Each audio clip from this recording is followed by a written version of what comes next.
Capítulo 16. Fix parece não fazer ideia das coisas que lhe falam. O Rangoon, um dos navios que a Companhia Peninsular e Oriental empregava nas linhas dos mares da China e do Japão, era um vapor de ferro movido a hélice, com uma capacidade bruta de 1.700 toneladas e uma força nominal de 400 cavalos. Equiparava-se ao Mongólia em velocidade, porém não em matéria de conforto, o que fez com que Mrs. Alda não ficasse tão bem instalada quanto teria desejado Phileas Fogg.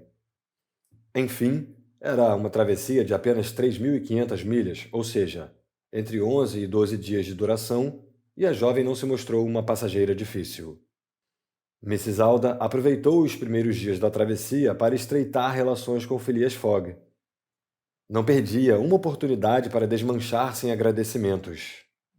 O flegmático gentleman a escutava, ao menos aparentemente, com a mais extrema frieza, sem que uma entonação ou gesto da moça lhe suscitasse a mais tênue emoção.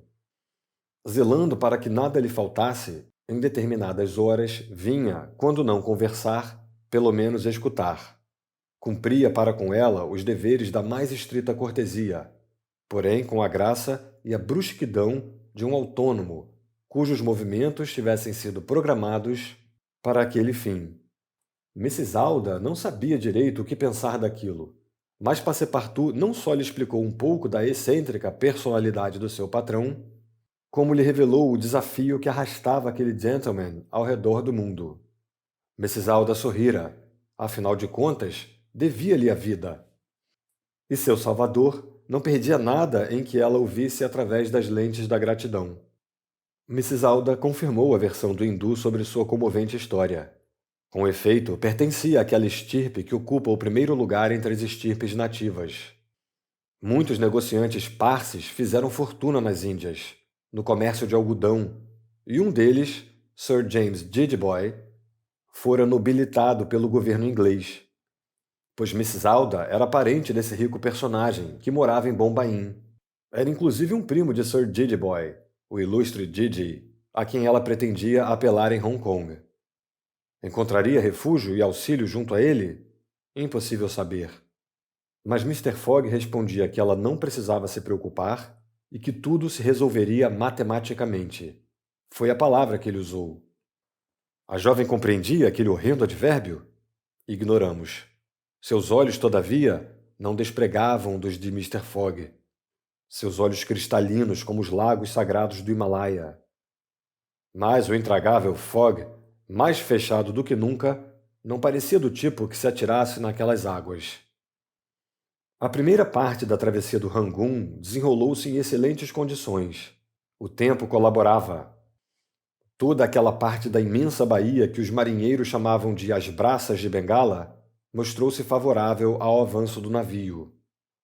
O Rangoon logo alcançou as paragens da Grande Andaman, a principal ilha do arquipélago, anunciada à distância aos navegadores por sua pitoresca montanha de Saddle Peak, com 732 metros de altitude. Seguiram rente à costa. Os selvagens papuas da ilha não apareceram. São criaturas situadas no último grau da escala humana, mais erradamente consideradas antropófagas. Era soberbo o panorama dessas ilhas. Imensas florestas de palmeiras, arecas, bambuzais, noz-moscada, tecas, arbustos do tamanho de árvores cobriam a região no primeiro plano, enquanto no segundo perfilava-se a elegante silhueta das montanhas. Na costa esvoaçavam aos milhares preciosos andorinhões, cujos ninhos comestíveis constituíram um prato requintado no Império Celestial.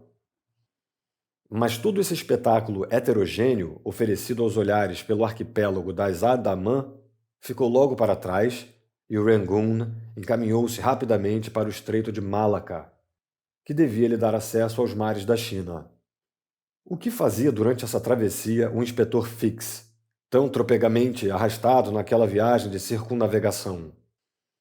Ao partir de Calcutá, após deixar instruções para que o mandado, se este por fim chegasse, lhe fosse remetido para Hong Kong, conseguira embarcar a bordo do Rangoon sem ter sido percebido por Passepartout, esperando dissimular sua presença até a chegada do navio. Com efeito, teria sido difícil explicar por que estava a bordo sem despertar as suspeitas de Passepartout, que de certo o julgava em Bombaim. A lógica das circunstâncias, contudo, obrigou-o a reatar os laços com o honesto rapaz. Como? É o que veremos. Todas as esperanças, todos os desejos do policial estavam agora concentrados num único ponto do mundo: Hong Kong, pois o navio permaneceria muito pouco tempo atracado em Singapura para que ele pudesse operar nessa cidade. Era então em Hong Kong que a captura do ladrão deveria se dar. Caso contrário, o ladrão lhe escapava, por assim dizer, sem volta. Com efeito, Hong Kong ainda era território inglês, mas o último que encontrariam pela frente. Depois, China, Japão e Estados Unidos ofereciam um refúgio praticamente seguro para Mr. Fogg.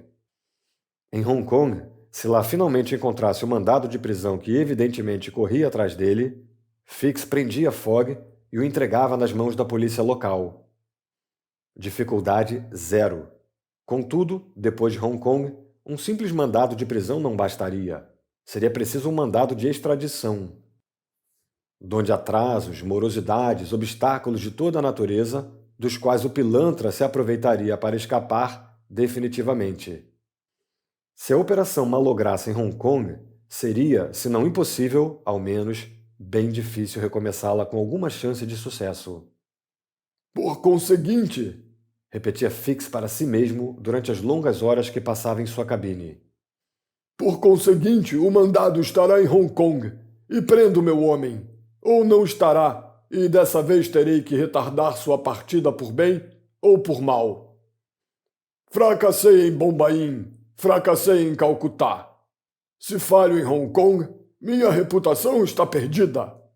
Custe o que custar, hei de conseguir. Mas que meio empregar para, se for necessário, atrasar a partida desse maldito Fogg? Em último caso, Fix estava decidido a confessar tudo a Passepartout e lhe revelar quem era o patrão a quem ele servia, e do qual, indubitavelmente, não era o cúmplice. Passepartout, esclarecido por essa revelação, de certo, recearia em ver-se envolvido e, sem dúvida, ficaria do lado dele, Fix. Mas era um método temerário, a ser empregado somente num extremo. Uma palavra de Passepartout ao seu patrão teria bastado para comprometer irremediavelmente a operação. O policial encontrava-se, portanto, atrapalhadíssimo quando a presença de Mrs. Alda a bordo do Dragoon, na companhia de Phileas Fogg, lhe abriu novas perspectivas. Quem era aquela mulher? Que concurso de circunstâncias a aproximara de Fogg? Fora evidentemente entre Bombaim e Calcutá que se haviam conhecido. Mas em que ponto da península? Teria sido o acaso que reunira Phileas Fogg e a jovem viajante? Ou, ao contrário, a viagem através da Índia fora empreendida pelo gentleman com a finalidade de juntar-se àquela encantadora pessoa, pois ela era encantadora. Fix vira na sala de audiências do Tribunal de Calcutá. Nada mais compreensível do que o grau de apreensão do policial. Ruminou se não havia naquele fato algum rapto criminoso. Sim, devia ser isso. Tão logo deduziu o partido a tirar de tal circunstância, a ideia se incrustou em seu cérebro. Fosse ou não fosse casada aquela rapariga, ali havia rapto. E em Hong Kong era possível causar aborrecimentos de tal ordem ao raptor, dos quais ele não conseguiria se safar nem a preço de ouro. Mas não convinha esperar a chegada de Rangoon a Hong Kong. Aquele Fogg tinha o detestável hábito de pular de um navio para o outro, e antes de aberto o inquérito, ele poderia estar longe. Logo, o importante era avisar as autoridades inglesas e comunicar a presença do passageiro no Rangoon antes de seu desembarque. Ora, nada mais fácil, uma vez que o navio faz escala em Singapura, e que Singapura era ligada à costa chinesa por uma linha telegráfica. Todavia, antes de agir, e para operar com maior segurança, Fix resolveu interrogar Passepartout. Sabia não ser difícil fazer aquele rapaz dar com a língua nos dentes, e resolveu romper o incógnito que conservara até ali. Não havia tempo a perder. Estavam em 30 de outubro e no dia seguinte o Rangoon chegaria a Singapura.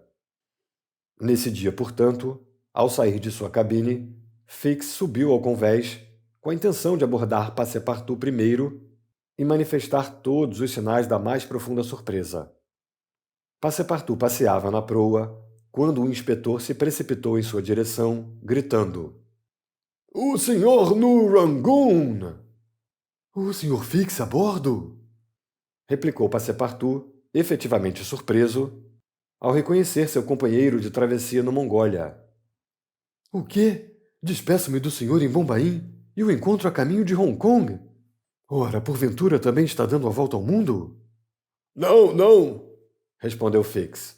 "Espero fincar o pé em Hong Kong pelo menos alguns dias." "Ah", disse Passepartout, que pareceu momentaneamente perplexo. "Mas como foi que não o vi a bordo desde a nossa partida de Calcutá?" "Ah, senti um mal-estar, um enjoo daqueles. Fiquei deitado na cabine. O Golfo de Bengala não me faz tão bem como o Oceano Índico." "E Mr. Phileas Fogg, seu patrão?" "Esbanjando saúde, e tão pontual quanto seu cronograma. Nem um dia de atraso." "Ah, Sr. Fix, isso o senhor não sabe. Temos uma jovem dama conosco." "Uma jovem dama?" repetiu o agente, que fingia descaradamente não compreender o que seu interlocutor queria dizer. Passepartout logo o pôs a par da história. Contou o incidente do templo de Bombaim, a aquisição do elefante pela quantia de 2.000 libras, o episódio do Sutty, o rapto de Alda, a condenação no tribunal de Calcutá, a liberdade sob fiança. Fix, testemunha da última parte desses incidentes, fingia ignorá-los a todos. E Passepartout, encantado diante de ouvinte tão interessado, esmerava-se no relato de suas aventuras. "Mas afinal", perguntou Fix, "seu patrão tem a intenção de levar essa jovem para a Europa?" "Em absoluto, Sr. Fix, em absoluto. Vamos simplesmente deixá-la aos cuidados de um de seus parentes, próspero negociante de Hong Kong." "Nada a fazer", ruminou o detetive, escondendo sua decepção. "Um copo de gin, Sr. Passepartout." "Com prazer, Sr. Fix. O mínimo que podemos fazer é brindar ao nosso encontro a bordo do Rangoon."